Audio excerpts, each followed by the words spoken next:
पत्थर, gangs of Wasseypur, Koylanchal, गुंडे, mission Raniganj, जिनकी कहानी कोयला खदानों और उनमें काम करने वाले कामगारों या मजदूरों की जिंदगी के इर्द गिर्द बुनी होती है। कोयला खदानों को संभालना, उनका संचालन करना कितना चुनौतीपूर्ण होता है। SECL यानी साउथ ईस्टर्न कोलफील्ड्स लिमिटेड के CMD श्री हरीश दोहन जी, इस समय अगर मैं आपसे पूछूं कि इस समय वर्तमान में हालात क्या है, तो आम आदमी को परेशान होने की बिल्कुल आवश्यकता नहीं है। मैं कॉन्फिडेंटली बोल सकता हूँ। हम कोयला खदानों की या कोयले की बात करते हैं, नेगेटिव लाइट में ही दिखाया गया है कि भाई वो मजदूरों की जिंदगी भी बहुत खराब है या एक्सप्लॉयटेशन है, ये है। जो हमारे कामगार या साथी थे पहले, जिन परिस्थितियों में वो रहते थे या कार्य करते थे, आज वो परिस्थितियाँ बिल्कुल चेंज हो गई हैं। एक कोयला खनिक की जिंदगी कैसी होती है? जनरल असिस्टेंट से लेके और CMD तक सब उस सेम ट्रीटमेंट के हकदार है। 1000 फुट से ज़्यादा गहराई में काम करता है तो निश्चिंत होकर कार्य करता है कि उसके साथ में उसका जो सुपरवाइजर्स हैं, उसके जो मैनेजर्स हैं, वो उसको केयर, उसकी सेफ्टी का ध्यान रखते हैं। कितनी मेहनत करके वो कोयला निकाला जा रहा होगा। बाकी लोग जब रेस्ट करते होंगे तो हमारा खनिक उस टाइम भी कहीं ना कहीं अपना मेहनत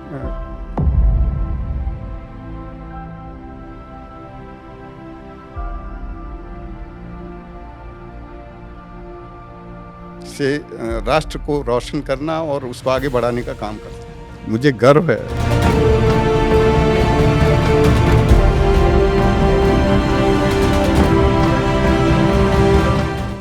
मैं भी एक खनिक हूँ। एक एक व्यक्ति की चिंता भी करनी है। पूरे भारत का एक तरह से मिनी इंडिया पूरे कोल इंडस्ट्री में रहता है। कोयला खदान उसके काम में क्या है, महिलाओं का कितना प्रतिशत भागीदारी है? कोल इंडस्ट्री अगर सरवाइव कर रही है तो महिला शक्ति, नारी शक्ति की वजह से ही है। चैलेंजेस क्या क्या हैं आपके काम में? लैंड, आप एनवायरनमेंट फ्रेंडली नहीं है। SECL का CSR में या कम्युनिटी डेवलपमेंट में क्या योगदान है, क्या कर रहे हैं आप लोग? जो पेरेंट्स अकेले पड़ जाते हैं उनके लिए हम लोगों ने एक ऐसा प्लान हमारे बिलासपुर में किया है कि वो एक साथ बैठ सकें, एक साथ अपने खेल सकें, बातचीत कर सकें, हंस बोल सकें। अगर किसी एक कामगार की कोई एक कहानी आप हम सबके साथ शेयर करना चाहें जो कि वो फौजी की तरह अपने परिवार को और उसको ना देख के, माइंड्स में अगर उसको रिक्वायर्ड है कि 3 दिन, 6 दिन, 7 दिन रहना है तो अपने काम को कंप्लीट करके ही बाहर आता है। काला पत्थर, गैंग्स ऑफ वासीपुर, कोयलांचल, गुंडे, मिशन रानीगंज, ये तमाम फिल्में और सीरीज हैं जिनकी कहानी कोयला खदानों और उनमें काम करने वाले कामगारों या मजदूरों की जिंदगी के इर्द गिर्द बुनी होती हैं। तो ऐसा लगता है हमारे फिल्म मेकर्स के लिए कोयला खदान और वहाँ के मजदूरों की जिंदगी काफ़ी एक इंटरेस्टिंग और एक्साइटिंग टॉपिक होता है। लेकिन असल जिंदगी में, हकीकत में, कोयला खदानों को संभालना, उनका संचालन करना, वहाँ काम कर रहे कामगारों की जिंदगी में एक सार्थक बदलाव लाना कितना चुनौतीपूर्ण होता है। और इस समय जो वैश्विक हालात हैं उसमें ये चुनौती और कितनी ज़्यादा बढ़ गई है। इन सब बातों पर चर्चा करने के लिए आज मेरे साथ जुड़ रहे हैं एक बहुत ही खास मेहमान, SECL यानी साउथ ईस्टर्न कोलफील्ड्स लिमिटेड के CMD श्री हरीश दोहन जी। और हरीश दोहन जी इन दिनों वेस्टर्न कोलफील्ड्स लिमिटेड के CMD का भी अतिरिक्त कार्यभार संभाल रहे हैं। और मैं आपको बता दूं कि SECL जो मैंने बताया, साउथ ईस्टर्न कोलफील्ड्स लिमिटेड, ये हमारे देश की दूसरी सबसे बड़ी कोल प्रोडक्शन कंपनी है। बहुत बहुत स्वागत है दोहन जी आपका। बहुत बहुत धन्यवाद। और आपका जो प्रश्न है, बिल्कुल पूरा राष्ट्र उसमें आज के दिन अफेक्टेड है और हमारी गवर्नमेंट पूरी तरह सेंसिटिव है।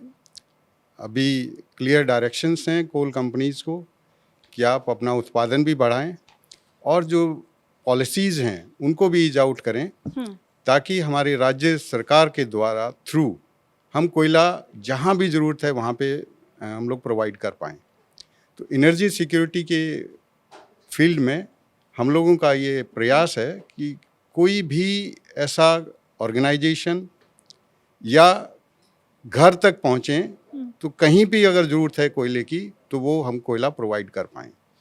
गवर्नमेंट की अभी यही सोच है। इस समय अगर मैं आपसे पूछूं कि इस समय वर्तमान में हालात क्या हैं, कितना सीरियस है? क्या कई बार ऐसा लगता है ना कि हम ज़्यादा गंभीर उसको सोच रहे हैं, उतना गंभीर नहीं है, उतने ख़राब हालात है या नहीं? नहीं, जो हमारे ऑनरेबल प्राइम मिनिस्टर साहब या गवर्नमेंट ने जो असेसमेंट्स हैं, इमीडिएट ऐसे कोई हालात नहीं हैं हमारे पास, लेकिन आने वाले समय में अगर ये लॉन्ग टर्म जो वॉर है वो चलता है तो उसका इम्पैक्ट डेफिनेटली आएगा, और वो इम्पैक्ट आएगा हमारे पेट्रोलियम प्रोडक्ट्स पे और जो उससे related gas and other things. तो इन पे जैसे ही इम्पैक्ट आएगा तो जो एनर्जी सिक्योरिटी, हमारे बहुत सारे ऊर्जा के या एनर्जी के लिए प्लांट्स हैं गैस बेस्ड हैं, तो वहाँ पे दिक्कतें आएंगी। जो हमारा पेट्रोलियम से जितना भी हमारी इंडस्ट्रीज या बाकी जगह चक्का चलता है वहाँ पे इम्पैक्ट आएगा, लेकिन हमारा प्रयास है कि हम लोग उसको मिनिमाइज करें इस इम्पैक्ट को, और कोयले के द्वारा उसकी पूर्ति करें। क्योंकि बहुत सारे लोग, जैसे अगर शहरों में जो मजदूर काम करते हैं, हम सुन रहे हैं कि भाई एलपीजी नहीं मिल रही है तो अब गांव जा रहे हैं कि वहाँ चूल्हे पर खाना बना लेंगे। तो मुझे लगता है कि वो पुराना एक बैकअप ऑप्शन उनका तैयार है।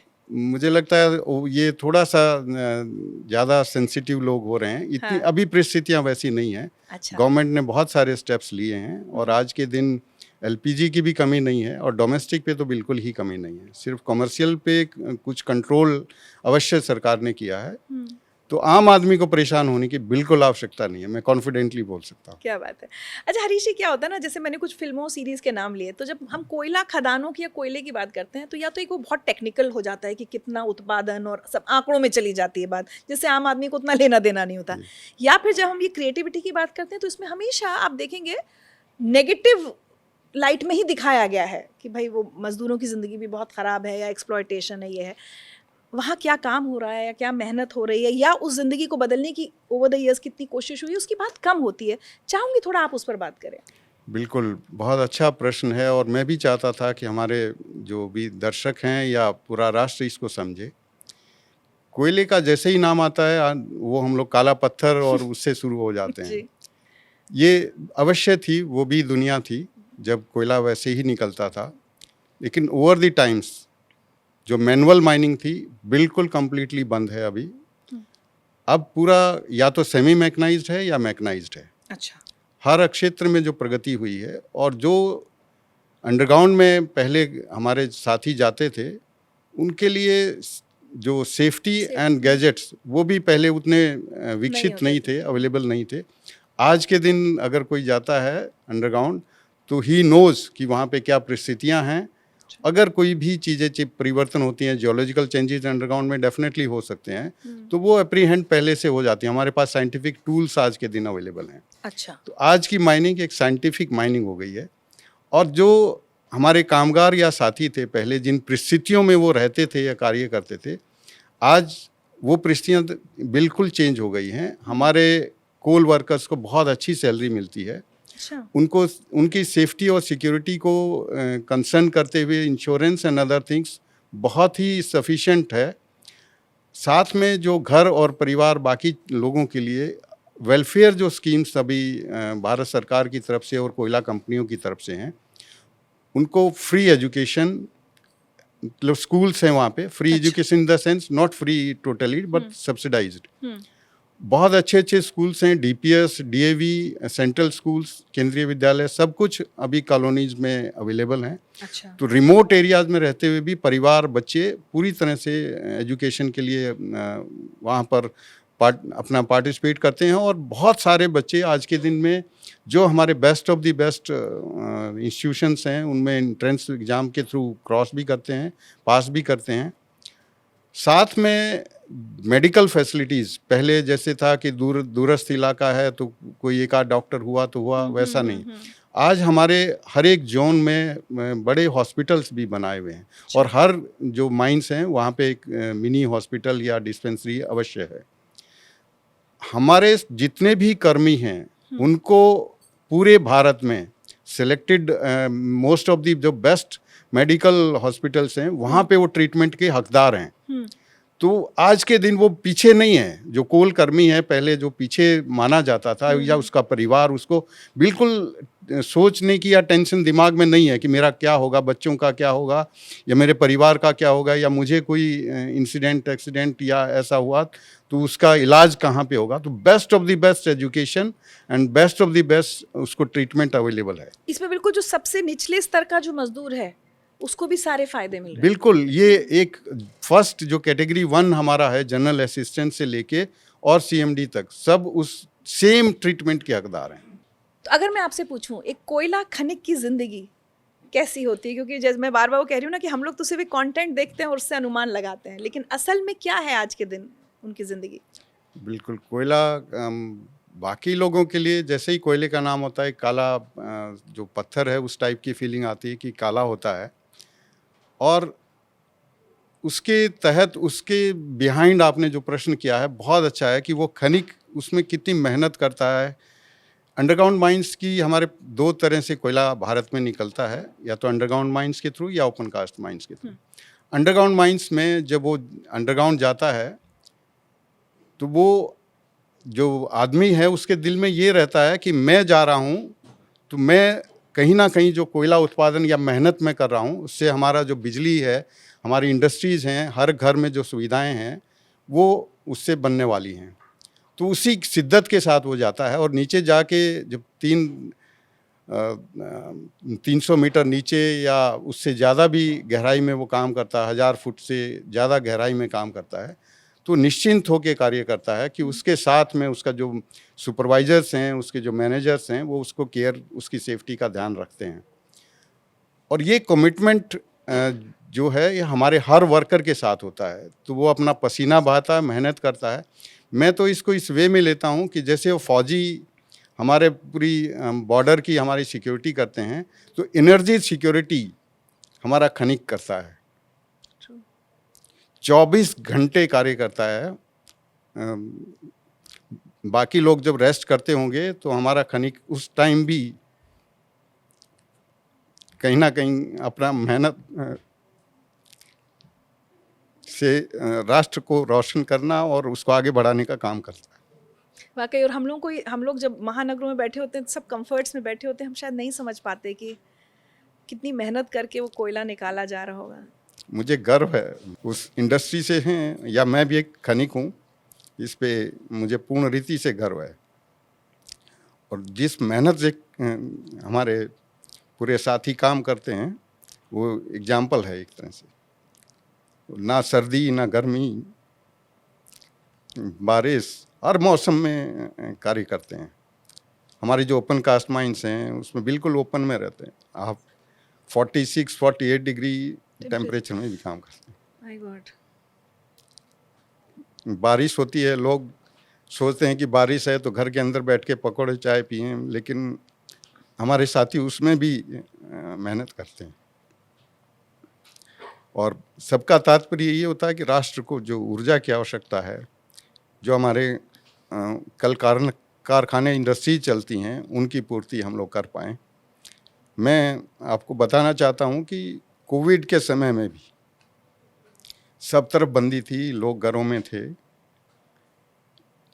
लेकिन हमारे जो साथी थे पूरी शिद्दत के साथ काम किया। किसी भी दिन कोई माइंस बंद नहीं हुई।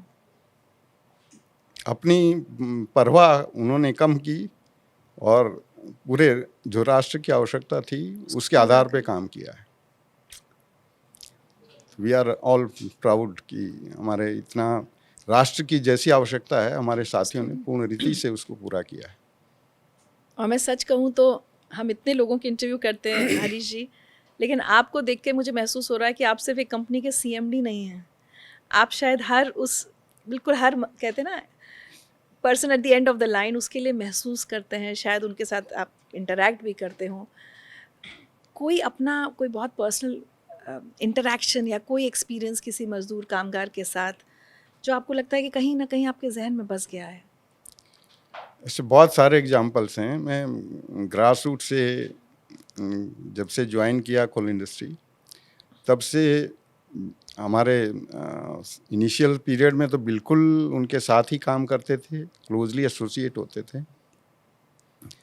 इतनी आर्डुअस कंडीशंस हैं, डिफ़िकल्ट कंडीशंस हैं, कहीं ना कहीं डेफिनेटली अंडरग्राउंड माइंस में अनसर्टेनिटी भी रहती है, रिस्क भी रहता है। लेकिन आप जाएं वहाँ पे, जब पहुँच जाते हैं तो जो माहौल होता है उसमें कहीं टेंशन नहीं होती। वो लोग एक दूसरे का हंसी मजाक करते हुए और उस रीति से ही काम करते हैं। मैं स्टार्टिंग का बताता हूँ, आज से 35 साल पहले के आसपास की बात रही होगी। अंडरग्राउंड माइंस थी, इतनी टेक्नोलॉजी नहीं थी, तो चीज़ों को पहले से हम लोग पता कर लेते हैं कि क्योंकि कोल माइंस हैं, अंडरग्राउंड हैं, कोल में हीटिंग हो जाती है, तो उसकी वजह से कहीं पे किस जोन में फायर भी हो जाती है। आज के दिन में बहुत इजी है उसको जानना पहचानना। तब वो टेक्नोलॉजी नहीं थी, तो माइन में एक पोर्शन में कहीं पे ये पता चला कि धुआं, अंडरग्राउंड माइन थी, ये कर रहे हैं, तो उसको क्लोज करना था, आइसोलेट करना था हमें। और वो काम डिफरेंट गैलरीज होती हैं, जैसे टनल्स होती हैं, तो उनको मल्टीपल को आपको क्लोज करना पड़ता है। तो इतना इम्पॉर्टेंट और आपको फास्ट करना है, अदरवाइज वो स्प्रेड हो जाएगी फायर, बहुत हवा उस माइन में चलती है। तो जैसे ऐसी आवश्यकता में जब प्लान किया गया, जो भी लीडर्स थे वहाँ पे और हम भी उसका पार्ट थे, तो लगातार 3 दिन तक जो टीम्स बनी थी, वो ऊपर कोई नहीं आया, वहीं पे लगातार वो 72 घंटे काम किए। जब कंप्लीट उसको क्लोज कर पाए तब वो ऊपर चढ़े। तो ऐसे बहुत सारे एग्जाम्पल्स हैं, जब आवश्यकता पड़ने पे लोगों ने बहुत मेहनत की है और ये नहीं देखा कि परिवार वेट कर रहा है कि बच्चे हैं। बहुत शानदार अनुभव रहे हैं। मैं कोविड का जैसे बताया, उस टाइम पे सब लोग तरफ एक मैसेज था, डर था, भय था, लेकिन हम लोगों ने अपने टीम से बात किया, परिवारों से, महिलाओं से स्पेशली, उनको कॉन्फिडेंस दिलाया कि हम पूरी प्रिकॉशंस लेके काम करेंगे। उनको मास्क देना, उनको बाकी जो मेडिसिन्स के प्रिपेयरनेस करना, कोई किसी को इम्पैक्ट हो जाता है तो उसके साथ मतलब देना, खड़े रहना। उसी विश्वास की बदौलत हमारे साथी उस टाइम पे काम कर पाए।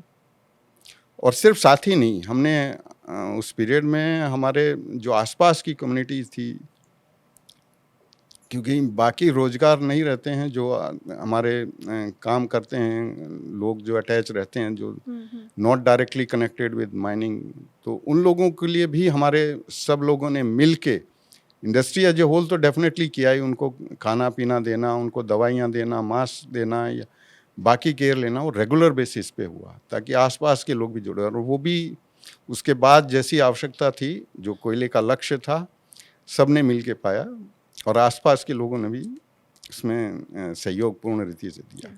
मैं चाहूँगी एक बार थोड़ा सा, क्योंकि हमने ये तो बता दिया कि भाई देश की दूसरी सबसे बड़ी कोल प्रोडक्शन कंपनी है SECL, लेकिन जितनी सब आप बात कर रहे हैं, कितने चैलेंजेस हैं SECL के बारे में हम थोड़ा और जानना चाहेंगे। और आपकी जो, आपके साथ साथ जो पूरी लीडरशिप है, आप लोग कैसे ये इंश्योर करते हैं कि भाई कोल का प्रोडक्शन भी ऊपर रखना है, लेकिन जब एक एक व्यक्ति की चिंता भी करनी है, अपनी टीम को संभाल कर साथ लेकर चलना है, तो थोड़ा कंपनी के बारे में और वो आपकी पूरी लीडरशिप की विचारधारा के बारे में बताएं। SECL बिल्कुल भारत के मध्य में स्थित कंपनी है, बिलासपुर हेडक्वार्टर है और दूसरी सबसे बड़ी कोयला उत्पादन कंपनी है भारत की ये। हम लोग last year 167 million ton production किया था इसने, और इस बार उससे अधिक ऑलरेडी कर चुके हैं और आगे भी जो भी लक्ष्य है उसको पाने के लिए हमारे साथ ही कार्यरत हैं। जहाँ तक ये SECL है, टोटल 2 स्टेट में इसके कार्यक्षेत्र हैं, छत्तीसगढ़ एवं मध्य प्रदेश। 10 से अधिक ज़िले हैं, टोटल 60 माइंस में ये माइनिंग ऑपरेशंस आज चल रहे हैं। इतना बड़ा जो एरिया है या वर्किंग है, स्पैन है, उसमें काम करने वाले लोग भी डिफरेंट रीजन से हैं, डिफरेंट, पूरे भारत का एक तरह से मिनी इंडिया पूरे कोल इंडस्ट्री में रहता है। साउथ, नॉर्थ, ईस्ट सब जगह से लोग कार्य करते हैं, एक साथ मिल के कार्य करते हैं।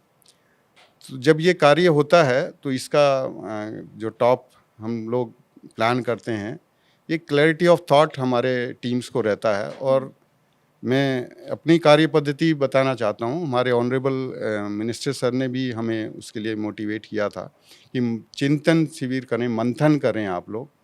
तो हम लोगों ने अपने ग्रास रूट लेवल तक इन्वॉल्व करके अपना चिंतन शिविर किया, और जो सुझाव आए कि कैसे हम लोग और आके बेहतर कर सकते हैं, कोयला उत्पादन में अपनी एफिशिएंसी बढ़ा सकते हैं, या जो भी कार्य हमारा है उसमें हर क्षेत्र में, चाहे वो वेलफेयर अम्यूनिटीज से रिलेटेड हो, चाहे कोयला उत्पादन से, सब मिल के हम लोगों ने मंथन उस पर किया और उस स्ट्रेटेजी को लेके हम लोग आगे बढ़ रहे हैं। एक बार क्लैरिटी ऑफ थॉट हो जाए लोगों पे और रिस्पॉन्सिबिलिटी फिक्स हो जाए कि कौन कौन किस क्षेत्र में कैसे कार्य करेगा और किस प्रोजेक्ट को क्या क्या करना है, उस डिजाइन से जब काम करते हैं तो एक क्लैरिटी भी होती है और ट्रस्ट भी होता है, विश्वास होता है अपने टीम के ऊपर कि हाँ, जो टॉप मैनेजमेंट है और बाकी जितना टीम मेंबर्स हैं सब लोग इक्वली कंट्रीब्यूट कर रहे हैं, सबकी अहमियत उतनी ही है। जब इस क्लैरिटी ऑफ थॉट के साथ काम होता है तो लोग मिल के आगे बढ़ते हैं और बहुत अच्छे अच्छे रिजल्ट आते हैं। आप लगातार माइनिंग इंडस्ट्री से ही जुड़े रहे हैं, आपने करियर पूरा इसी में। जी जी।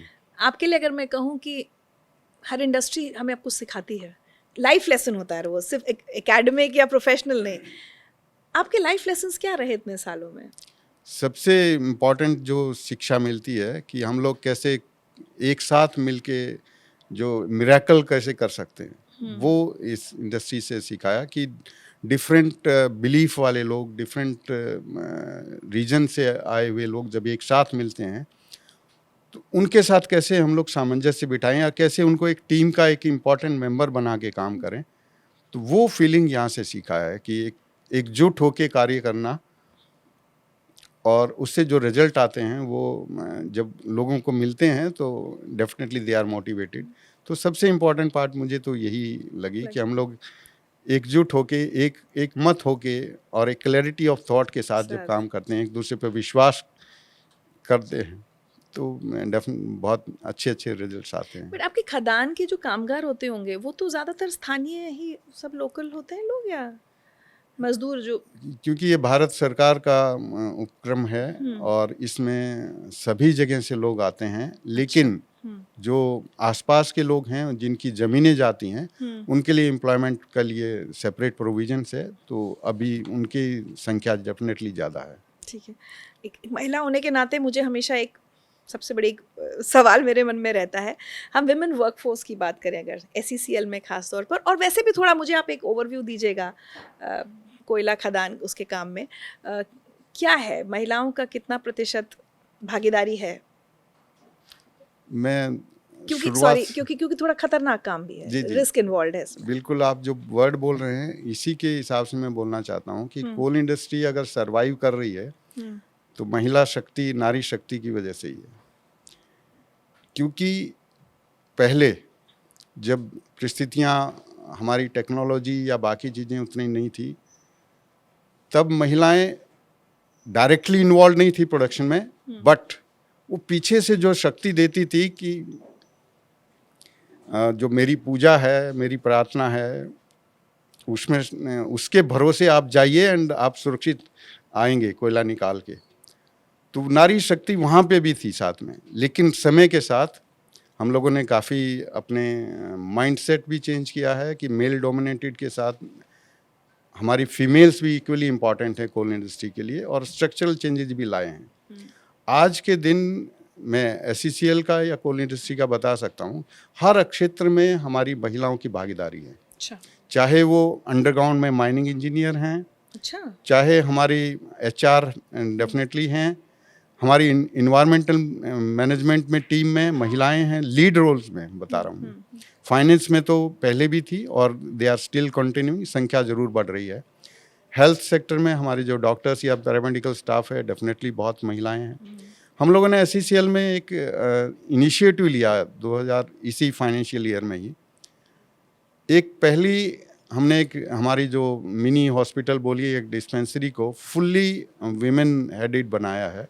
उसमें doctors, paramedical staff, pharmacist and सभी जो महिलाएं हैं, और वो बहुत सक्सेसफुली रन कर रहा है। They are giving one of the best treatments. दूसरा हमने एक इनिशिएटिव लिया है कि हमारे जो सेंट्रल स्टोर है, जहाँ पे हमारे हैवी मशीन्स चलते हैं, उनके स्पेयर पार्ट्स का मैनेजमेंट का रहता है, इन्वेंट्री मैनेजमेंट, वो पार्ट में भी हमने जो सबसे बड़ा हमारा सेंट्रल स्टोर था, महिलाओं को उसमें एक रेस्पॉन्सिबिलिटी दिया, लीड रोल से लेके एवरी पार्ट, तो वो मैनेजमेंट भी दे आर डूइंग सक्सेसफुली। हमारे साथ में जो महिलाओं के लिए हम लोगों ने एक और प्रयास हम लोग कर रहे हैं, इसी जो वुमेंस डे है 8th को ही हमने एक अनाउंस किया है, धरा शक्ति एक प्रोजेक्ट हमने अनाउंस किया, और उसका जो प्रयोजन है वो यही है कि जो हमारी महिलाएं, चाहे वो लैंड हाउसेज के तौर पे या डिपेंडेंट एम्प्लॉयमेंट के तौर पे हमारी इंडस्ट्रीज़ में अभी उतने मेजर रोल में नहीं है, हमने एक टीम कॉन्स्टिट्यूट किया है, वो उनको जाके मोटिवेट करेंगे, उनको मेन स्ट्रीम के रोल्स जो हैं, एक्चुअल जो हमारे मशीन्स जो चलाने वाले रोल वर्क में, या फिर हमारी जो मशीन्स का मेंटेनेंस रख रखाव जो करती हैं, वहाँ पे हम चाहते हैं कि हमारी महिलाएं आए। तो ये एक प्रोजेक्ट का अनाउंस ऑलरेडी हम लोग इस वर्ष से स्टार्ट किए हैं, धरा शक्ति, और पूरी तरह मोटिवेटेड हैं कि अभी जैसे हमने ये प्रोजेक्ट लिया है, सेंट्रल स्टोर, डिस्पेंसरी, हमारा एक और मिशन हम लोगों ने लिया था, तो आने वाले समय में जो हमारा माइनिंग का की रोल है, जो कोर सेक्टर है, वहाँ पे भी हमारी महिलाएं एक्टिव रहेंगी, और जो 240 टन के डंपर हैं जो आज के दिन सिर्फ पुरुष ही चलाते हैं, वो भी हमारी महिलाएं चलाएं, ये विजन के साथ हम लोग कार्य कर रहे हैं। वाह, क्या बात है। और मुझे पूर्ण विश्वास है कि हमारी महिलाएं जब आसमान अंतरिक्ष तक चली गई हैं और एरोप्लेन भी उड़ा रही हैं, तो ये माइनिंग में भी वो 240 टन के डंपर और 42 किलोमीटर के शावल वो भी चलाएंगी, और उसी मिशन के साथ हम लोग आगे बढ़ रहे हैं। We are just giving them opportunity, they are already empowered, शक्ति है उनमें। SECL परिवार कितना बड़ा है? हमारे पास टोटल आज के दिन अराउंड 60,000 वर्कफोर्स है, और उसमें से अराउंड 35-36 जो हैं SECL के मेन एम्प्लॉयज़ हैं जो डायरेक्ट रोल पे हैं, साथ में जो हमारे एजेंसीज, आउटसोर्सिंग एजेंसीज काम करते हैं, बैलेंस उनके साथ अटैच हैं, but they are equally part of the all facilities are being extended. So if I am not wrong, आज देश लगभग कितना 1 बिलियन टन कोल प्रोडक्शन कर रहा है? 1 बिलियन टन ऑलरेडी हम क्रॉस कर चुके हैं। अच्छा। पिछले वर्ष भी किया था और इस वर्ष भी किए हैं। ये बहुत बड़ा अचीवमेंट है राष्ट्र के लिए, और मैं बताना चाहता हूँ हम पूरे विश्व में दूसरे नंबर पर हैं जो ये अचीवमेंट कर पा रहे हैं, इतना जो कोयला उत्पादन कर पा रहे हैं। हमारी ये संभव हुआ है, हमारी गवर्नमेंट ने जो पॉलिसीज़ लाए हैं ईज़ ऑफ डूइंग बिजनेस के पॉइंट ऑफ व्यू से भी, साथ में जो क्लियरेंसीज होते हैं, स्टेचुरी क्लियरेंसीज, पहले बहुत रेड टेपिज्म था, लेकिन धीरे धीरे ग्रेजुअली काफ़ी ईज आउट किया गया है विद मेंटेनिंग ऑल स्टैंडर्ड्स। तो ये बहुत हेल्प किया है इसमें, और मुझे पूर्ण विश्वास है आने वाले समय में हम लोग 1 billion, 1.5 million, 2 million, 2 billion ton तक जाएंगे। यानी 1 बिलियन मीन्स 100 करोड़ टन उत्पादन भारत आज कर रहा है, और इसको और आगे बढ़ाएगा। और इसमें SECL की क्या भूमिका रहेगी? इसमें SECL की भूमिका आज भी जो हमारे रिजर्व्स हैं 16% के आसपास रिजर्व्स हैं, और पूरे भारत में SECL आज भी 16 से 17% अपना कंट्रीब्यूशन दे रहा है, और आने वाले समय में ये कंट्रीब्यूशन मोर देन 20% रहेगा।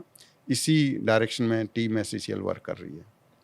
चैलेंजेस क्या क्या हैं आपके काम में? सबसे ज़्यादा जैसे अभी वर्किंग्स हैं कोल माइंस में, ओपन कास्ट माइंस ज़्यादा अभी प्रोडक्शन हो रहा है, और वहाँ की सबसे इम्पोर्टेंट रिसोर्सेज होती है ज़मीन, लैंड।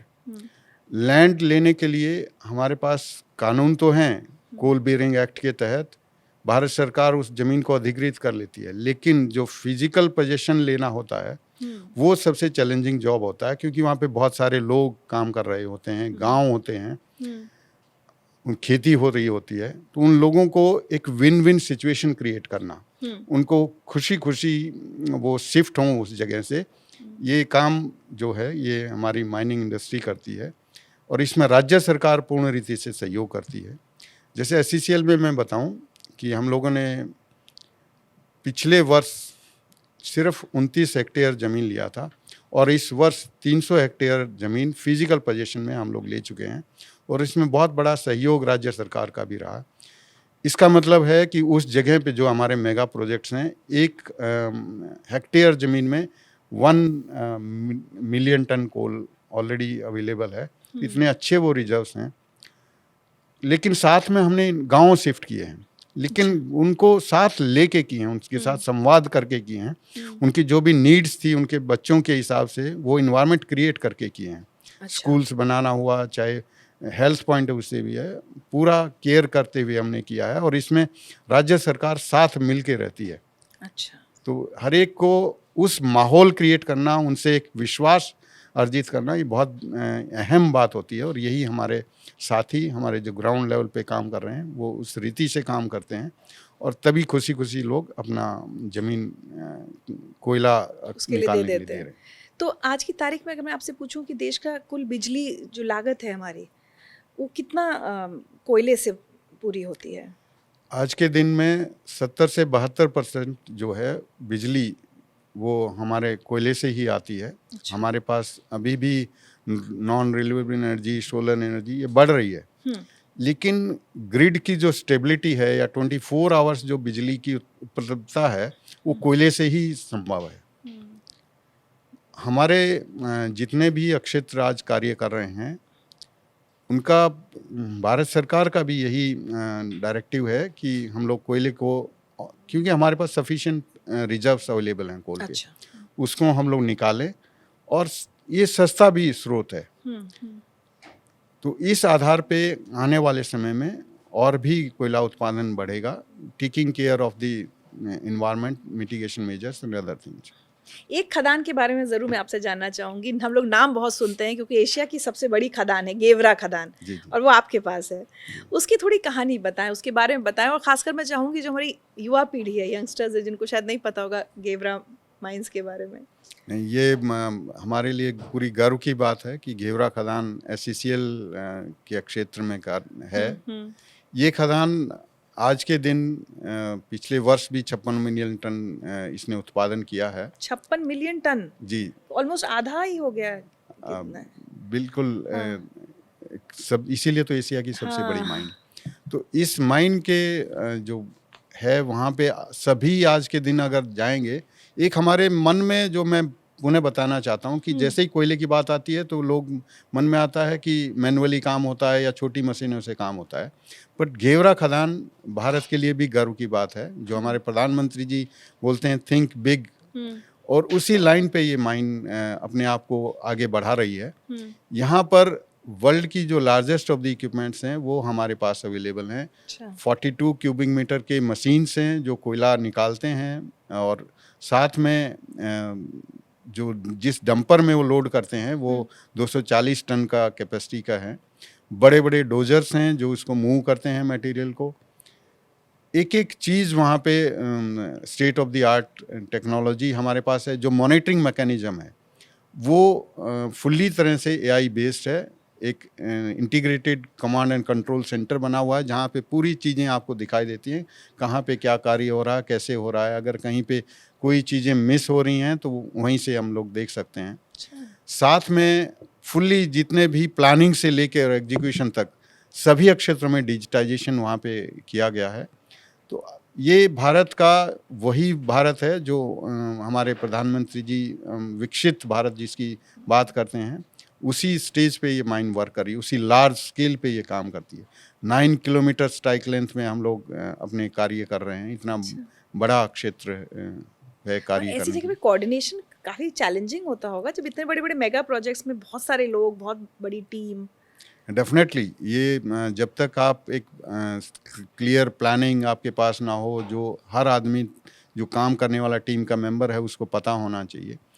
और जब काम करते हैं तो डिजिटल इनिशिएटिव्स ने ये लाइफ को थोड़ा इजी किया है कि हम जान सकते हैं, समझ सकते हैं। डेली मॉनिटरिंग हम लोग उस लेवल पे करते हैं। तो टेक्नोलॉजी के इंटरवेंशन से आज के दिन जो कोऑर्डिनेशन है वो थोड़ा इजी हुआ है। हालांकि बहुत डिफ़िकल्ट है क्योंकि वहाँ पे डिफरेंट डिसिप्लिन्स के लोग हैं। माइनिंग के लोग हैं जो अपना कोल एक्सकेवेशन करते हैं, जो हमारे मेंटेनेंस के लोग हैं, जो मैकेनिकल इंजीनियर्स होते हैं, मशीनों की रख रखाव करते हैं, हमारे इलेक्ट्रिकल के हैं जो 6.6 केवी पावर यानी 6600 वोल्ट की सप्लाई से ये मशीनें चलती हैं, तो वो पावर को इंश्योर करते हैं। जब आप काम करते हैं तो 300 मीटर से ज़्यादा गहराई पे आप काम कर रहे हैं, तो बहुत सारा पंपिंग भी करना पड़ता है। तो उनको सबको मैनेज करने के लिए बहुत सारे लोग हैं। जो कोयला निकलता है उसको कैसे हम लोग ऐसे रेल के जो हेड तक है वहाँ तक भेजना है, डिस्पैच करना है, और ताकि वो बड़ा काम है। हाँ, थर्मल प्लांट में जाए और विद्युत उत्पादन करे। अच्छा, एक चीज़ जैसे हम लोग जो छवि की लगातार बात कर रहे हैं ना, एक छवि सबके मन में ये भी होती है कि माइनिंग से जुड़े जो लोग हैं वो आप इन्वायरमेंट फ्रेंडली नहीं हैं, है ना, पर्यावरण को नुकसान पहुंच रहा है, ठीक है, उसका जो उत्पादन हो रहा है उससे बहुत सारे काम दूसरे हो रहे हैं, लेकिन पर्यावरण को नुकसान हो रहा है। तो आप SCCL को इन्वायरमेंट फ्रेंडली बनाने के लिए क्या कर रहे हैं? मतलब कुछ हो रही है क्या, कदम उठाए जा रहे हैं? डेफिनेटली जैसे हमने बताया है कि हमारे जो प्रोजेक्ट्स हैं उनमें हम लोग जो कोयला परिवहन, पहले क्या होता था, फेस से जहाँ से कोयला निकलता है उस जगह से लेके रेल हेड तक ये ट्रक्स के थ्रू आता था। अभी हम लोगों ने फर्स्ट माइल कनेक्टिविटी प्रोजेक्ट यानी कन्वेयर के थ्रू वो आता है। अच्छा। हम लोग उसको फेस से लेके और रेल जहाँ पे वैगन में रैक में लोडिंग होता है रेलवे वैगन में, वहाँ से लेके कंप्लीट क्लोज कन्वेयर के थ्रू, कवर्ड कन्वेयर के थ्रू आता है। तो पूरा इन्वायरमेंट फ्रेंडली वे है ये। दूसरा है, जो हम लोग ज़मीन लेते हैं, डेफिनेटली कुछ खेती की ज़मीन होती है, कुछ फॉरेस्ट की ज़मीन होती है, तो जो पेड़ होते हैं हम लोग जितना भी है, जैसे हमने 100 हेक्टेयर लिया तो 200 हेक्टेयर हम लोग प्लांटेशन पहले करते हैं कहीं और। तो वो करते हैं। साथ साथ जो ज़मीन पे हम लोग कोयला निकालते जाते हैं उस ज़मीन को भी हम लोग रिक्लेम करते हैं, प्लांटेशन करते हैं। अच्छा। इस वर्ष ही हमने मोर देन 13 लाख प्लांट्स किए हैं और अभी तक 3 करोड़ से ज़्यादा हम लोग प्लांटेशन कर चुके हैं। तो प्लांटेशन के क्षेत्र हो या इन्वायरमेंट मिटिगेशन के लिए हमारा जो भी वर्किंग होता है वहाँ पे डस्ट वस्ट ना हो, तो उसके लिए स्प्रिंकलिंग अरेंजमेंट है, मोबाइल स्प्रिंकलर्स हैं, फिक्स स्प्रिंकलर्स हैं, ETP हैं, इफ्लुएंट ट्रीटमेंट प्लांट्स हैं, यानी जो पानी हम प्रयोग करते हैं उसको ट्रीट करें, गंदा ना हो। हाँ जी। तो ये सारी प्रयास पूरे वहाँ पे हो रहे हैं और चीज़ें ये इम्प्लीमेंटेड हैं फील्ड में। तो पूरी केयर के साथ इन्वायरमेंट का पूरा ध्यान रखते हुए ये हम लोग SCCL में कार्य कर रहे हैं। अच्छा, SCCL सिर्फ कोल प्रोडक्शन से अब आगे बढ़कर दूसरे क्षेत्र में भी, जैसे क्रिटिकल जो मिनरल्स हैं या रेयर अर्थ है, उसमें भी क्या सोलर एनर्जी कदम रख रही है? बिल्कुल। अभी सिर्फ एक coal company SCCL main focused है और वो आगे भी रहेगा, लेकिन साथ में हम लोग चाहते हैं कि इंटीग्रेटेड एनर्जी कंपनी बने। अच्छा। और उसी क्षेत्र में हमारी बहुत सारी पहल हैं। ये भारत सरकार का डायरेक्टिव है कि क्रिटिकल मिनरल्स जो आज के दिन में पूरी तरह से इम्पोर्टेड ज़्यादा हैं, हमारे यहाँ पर उसके स्रोत भी कम हैं और जो हैं वो भी हमने टैप नहीं किए हुए हैं, तो हम उस डायरेक्शन में भी काम कर रहे हैं। दूसरा, हम लोग जो ओपन कास्ट माइंस हैं उसके बहुत सारे जो मटेरियल मिट्टी हटा देते हैं, उस मिट्टी में भी ऐसे एलिमेंट्स हैं जो हमारे लिए यूज़फुल हो सकते हैं क्रिटिकल मिनरल के तौर पे या रेयर अर्थ एलिमेंट्स के तौर पे। तो हम लोगों ने आइडेंटिफाई किया है कि हमारे जो 7 माइंस को अभी इनिशियल स्टेज में, वहाँ पर हम लोग 600 सैंपल्स कलेक्ट करवाएंगे और उसमें आइडेंटिफाई करेंगे कि कितने रेयर अर्थ एलिमेंट्स हैं। वंस वो प्रूव होने के बाद then definitely it will be a game changer और बहुत सारा हम लोग इसमें कंट्रीब्यूट कर पाएंगे आने वाले समय में। इसी तरह से हमारा प्रयास है कि जो आज राष्ट्र को आज भी फेस कर रहे हैं हम चैलेंजेस कि गैस को लेके, तो हम लोग कोल से गैस में कैसे कन्वर्ट हों, हमारे गैसिफिकेशन प्रोजेक्ट हैं। गवर्नमेंट का भी ये प्लान है कि 100 मिलियन टन 2030 तक ये लक्ष्य कोल से गैस को करना है। उसके लिए बहुत 8,500 करोड़ रुपीस का पैकेज भी, इंसेंटिव स्कीम भी गवर्नमेंट ने दिया है। तो उसका फ़ायदा उठाते हुए प्लस राष्ट्र की आवश्यकता को पूर्ति के लिए हम लोग गैसिफिकेशन की तरफ भी हम लोग बढ़ रहे हैं। ऑलरेडी एक पायलट प्रोजेक्ट हमने आइडेंटिफाई किया हुआ है और फर्दर भी हमारा वर्क इस डायरेक्शन में चल रहा है। सोलर के तहत भी हमारे जितनी माइंस हमारी क्लोज होती जाती हैं, जो हमारी ज़मीन है वहाँ पे हम लोग सोलर प्लांट्स लगा रहे हैं। अच्छा। तो ये भी गेनफुल यूटिलाइजेशन है और रीपर्पजिंग है, आसपास की कम्युनिटीज़ को भी एक तरह से इन्वॉल्व उसमें करते हैं। तो मतलब आप लोग रिक्लेम भी करते हैं, उसको थोड़ा हरा भरा भी करते हैं और सोलर प्लांट्स, इन पर जी, दोनों जी। पर जी, साइमल्टेनियसली जी, काम जी, चल रहा है। जी। अच्छा, एसईसीएल का सीएसआर में या कम्युनिटी डेवलपमेंट में क्या योगदान है, क्या कर रहे हैं आप लोग? बहुत अच्छा प्रश्न है और जैसे ही हम लोग आप बोलते हैं कोल इंडस्ट्री जो काम करता है कहीं न कहीं आसपास के क्षेत्र को डिस्टर्ब तो करता ही है, लेकिन साथ में सीएसआर के थ्रू जो भी हमारे आसपास की कम्युनिटीज़ हैं, जो पैप्स हैं, जिनकी ज़मीन जाती हैं या आसपास के गांव हैं, उनके लिए बहुत सारी, चाहे एजुकेशन के क्षेत्र में हो या उनके मेडिकल फैसिलिटीज़ के बारे में हो, उनके स्पोर्ट्स से रिलेटेड हो या बच्चों को आगे बढ़ाना हो, तो उस हर क्षेत्र में कार्य कर रहा है। मैं आपको एग्जांपल देना चाहता हूँ। एक छोटे से बच्चों से लेके एक हमारे संज्ञान में आया कि जो नवजात कुछ बीमारियां, हार्ट डिजीज़, उसके बच्चों में छेद हो जाता है या कुछ इस टाइप के इश्यूज़ को लेते हुए हमने सर्वे करवाया हमारे आसपास के लोगों का। तो उसमें पाया गया कि बच्चों में ये समस्याएं हैं एंड दे डोंट नो कि इसको आगे कैसे बढ़ें और ना उनके पास रिसोर्सेज हैं। तो उसका रीजन ये माइनिंग के एरिया के नहीं, आसपास होना से है, नहीं, कुछ नहीं? नहीं, अच्छा, इससे वैसे कोई लेना देना नहीं है, अच्छा। लेकिन ये सब जगह होती हैं, लेकिन हमारे क्योंकि उनको पता भी नहीं रहता और अवेयरनेस दिक्कत नहीं है। अवेयरनेस भी नहीं है और ट्रीटमेंट भी नहीं करवा पाते, रिसोर्सेज भी नहीं है। तो हमने ये आइडेंटिफाई किया और एक बहुत अच्छी स्कीम हम लोगों ने लाया है। तो उसके तहत हम इन बच्चों का फ्री ऑफ कॉस्ट ट्रीटमेंट करवाते हैं। उसके डायरेक्शन में जब देखते हैं उन बच्चों से या उनके माँ-बाप से मिलते हैं आफ्टर ट्रीटमेंट, अभी तक 180 बच्चों का ट्रीटमेंट हो चुका है and we have already sanction की मोर देन 300 करेंगे। अगर रिक्वायरमेंट होगा तो हम लोग और भी आगे बढ़ेंगे। तो वो जो मुस्कान उन बच्चों के या उनके माता-पिता के चेहरों पे आती है, काफ़ी सैटिस्फाइंग है। इसी तरह हम लोगों ने युवाओं के लिए भी कार्य किया। बहुत सारे जो बच्चे मेडिकल के क्षेत्र में जाना चाहते थे, तो नीट की परीक्षा के लिए हम लोग उनको फ्री ऑफ कॉस्ट मतलब पूरी कोचिंग करवाते हैं और बहुत अच्छा रिजल्ट वो बच्चे कर रहे हैं। गाँव के जिनके पेरेंट्स को नहीं पता होता कि ऐसे भी कोई बच्चा आगे बढ़ सकता है।